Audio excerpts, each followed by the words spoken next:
see what happens if we apply a torque down onto this tire.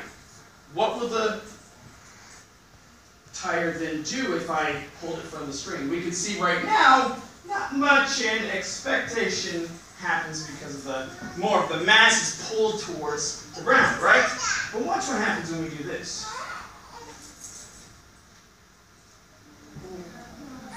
Oh, that's cool.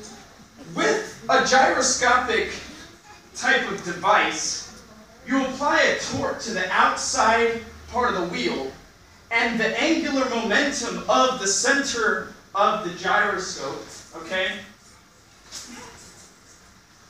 is pointing out perpendicular from the torque, okay? The angular momentum is that way, the torque is that way, all right? And the faster you go, the more it'll stay up.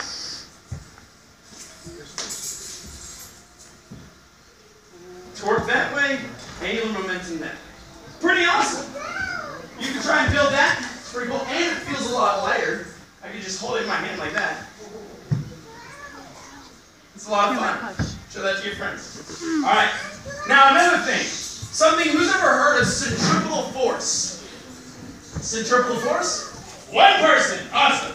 Okay. Centripetal force is when you have, alright, when you have a pendulum, which is what I have exactly here, and we are going to take well, this is showing centripetal force. We're going to take a glass and let's see what happens if we spin this whole thing around, upside down. Then we'll explain what centripetal force is. So there we go. We have our glass here with our water. A little bit more.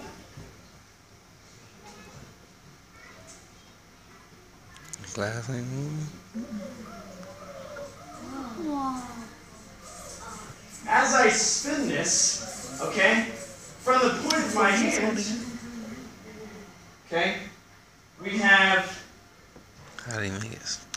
This is, think of this as rewatch. See how he stopped that. The point of contact where matter is going to be pushing away from.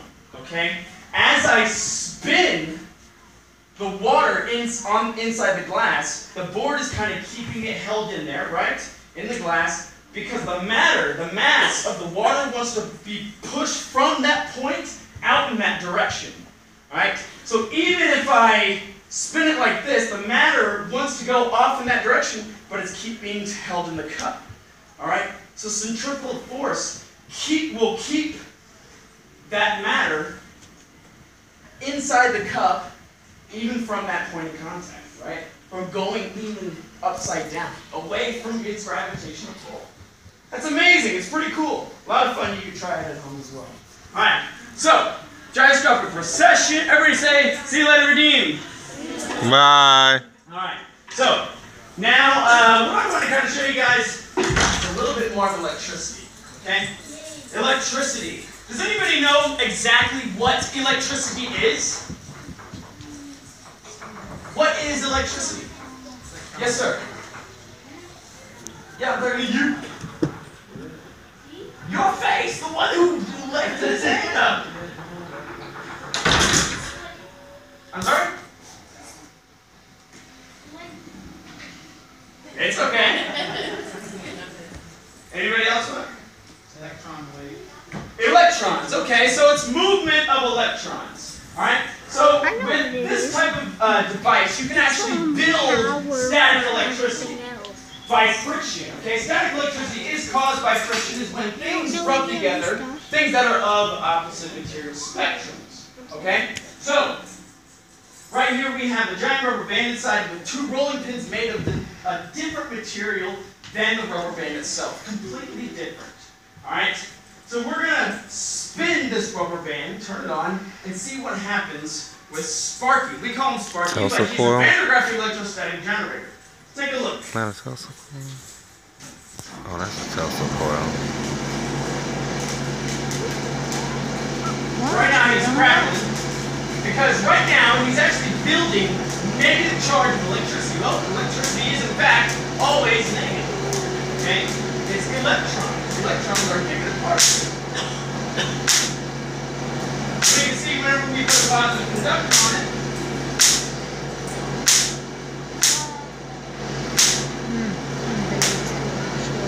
what do you guys notice? What does that look like? Lighting, because in fact, it is lighting. This is about roughly 50,000 volts. It takes about 10,000 volts. Like a taser. About an inch of air. Okay? So right there, we got roughly 5 inches, so that's about 50,000 volts. Okay? You can also spark people, shock people, because I am more positive. He's attracted to positive things. He is unattracted to the same charge. Like charges repel, but opposite charges attract. Right? So he can shock me. He's always going to try to find something that he's going to get the fastest wave of his electrons into the Earth. Okay? So now I want to kind of do a little experiment and have some volunteers. Okay? Where the electrons cannot go into the Earth, but in fact, she will be connected to him. Right? And he will use her body to harness the electrons and just to build it up. We're going to see some pretty cool things happen. For instance, she's going to also take her arm, she's going to ball her fist up, and then do a nice tight knuckle just like this. Okay? We need, and then like that, and then like that. And we are going to put our knuckles together. Okay? So, let's take a look. We'll go ahead and turn Sparky on. And you start to notice something going on in her hair. In a minute. You can already see it going. For now, while it builds, let's go ahead and see what happens if we were to put our knuckles together. Go ahead and point your knuckle this way. You can turn it sideways. Alright, so here we go. So now, her body, alright, is built up with electrons. Okay? And we'll go this way a little bit more so that they can see it there. And the electrons jump from her negative body. She's negative. Awesome! You look like a plasma ball. Alright, so now watch what happens when I put my hand near her hair. Her hair starts to become attracted to my hand. Once again, opposites attract, like charges repel. Alright? So go ahead and shake your hair a little bit. Just loosen those hair follicles. A little more, a little more. Yes. Good. Yes. So now, go ahead and turn Sparky off. You can let him go. Give me a high five. There we go. All the electrons jump into me. And our hair goes down. Guys, give her a big round of applause. Alright. Next is Sparky. I want you to notice initially and what happens afterwards.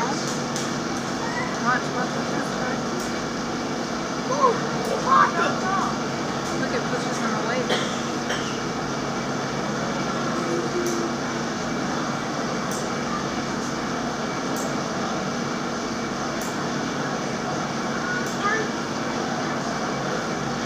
Did you guys see that? So, I blow the bubbles, okay? They get attracted to Sparky. Why is that? The bubbles are more positive, right? Sparky is negative. They're going to be attracted to each other. But the bubbles are not attached to the ground. They're going to collect static electricity and become negative.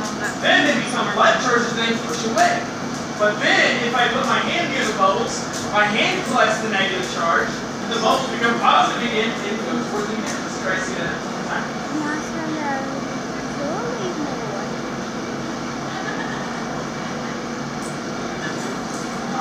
Pretty awesome, right? More.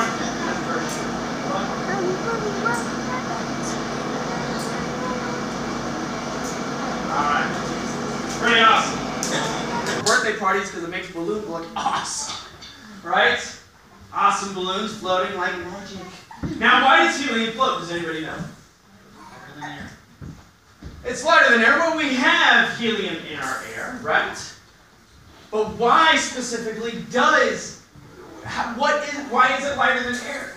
Why is it lighter than The air that is, the gases that are current. I am tired. But why is it lighter than nitrogen? I'm hungry. Remember our periodic table. We got helium to be number 2 on the periodic table. When you go by the numbers on the periodic table, that is their atomic mass. That's how heavy they are. Okay? Helium is number 2. It's got 2 protons, 2 neutrons, 2 electrons. Nitrogen is number 7. It's got 7 protons, 7 neutrons, 7 electrons. It has more mass. Okay? So helium literally gets pushed up by all the other elements that are heavier than it. It pushes it up higher into the atmosphere. That's why it floats. Okay? So, the problem with helium is that it is a noble gas. It's safe. That means it's boring inside of this room. We're going to use it. We're going to use a different type of gas called hydrogen. Hydrogen is, in fact, it's kind of like Dr. Jekyll and Mr. Hyde. One's crazy, one's not. Let's see what happens if we apply some kinetic energy to hydrogen's potential energy, and if we can open that door. Now, for this to actually happen, we need to see, if I push on the door, does it open up? No. It has a lock, right? Now, if we simply make it to where the lock doesn't work, we have the tongs in the door. The tongs can show us 2 things. First of all, the door is not locked anymore. Second of all, when I push on the door, the tongs fall. We can see the door opens and it can shut now. Then we know our experiment works. Alright? So we'll put those in the door. Let me notify these people real quick about something. Hey guys, we're doing an experiment next to this door. So I know it's going to be cracked open, but make sure you come near it for the next few moments. Okay? And also, if you hear an explosion, we're okay. So, now that they've been warned, we need one more piece of equipment, and it's right here. This is called my distance stick-a-ma-doodle-ball-bling Mujahid. And what it's designed to do is literally poke things from a distance, so I don't die. Alright, so, let's take a look. I need my handsome goggles right here. Handsome goggles aren't designed, remember, to make you look handsome. They protect my whatever I love. Okay. We need a match in order to be our kinetic energy source. Okay? And we're going to turn off our lights. My eyes. And kinetic energy is simply active moving matter. Okay? And potential energy is when it's non-active matter that is stored up energy. Just want to be free. Okay? So now let's take a look. Watch the beam. You guys ready? 1, 2, 3. You guys having a good time so far? Having fun? You look scared. Should we do another experiment instead? No. Are you sure? Yes. All right, fine. Go ahead, we'll continue. 1, 2, 3.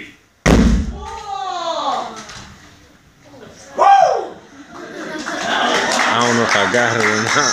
Alright, so, continuing our science, get our door open That up. baby's pretty cool. They Yes, take ain't a look. crying. The door is now shut. But it's not crying Push on enough. it, it's locked again. The tongues are outside the door. Okay, it's locked again. Alright, so, that was awesome. We opened the door just by applying something that we learned earlier today in the show. Alright, let them know again. Hey guys, we're doing an experiment by this door, so make sure you don't come near it for the next few moments. I know it's going to be cracked open, but just make sure you don't come near it. If you hear an explosion, we're okay. Alright. So here we go. Alright, we need our handsome goggles on. Now this time, observe the door, observe the balloon, observe the balloon, observe the door, be a chameleon if you feel like you. Alright. Lights off. Here we go.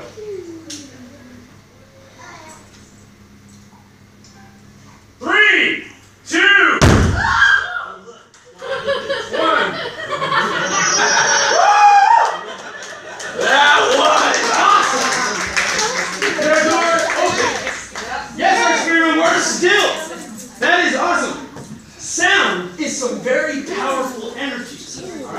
some pretty cool stuff. That's why when you hear thunder, even though the lightning happened, what, maybe 4 miles away, your house still shakes. That is crazy, right? That is awesome. All right, so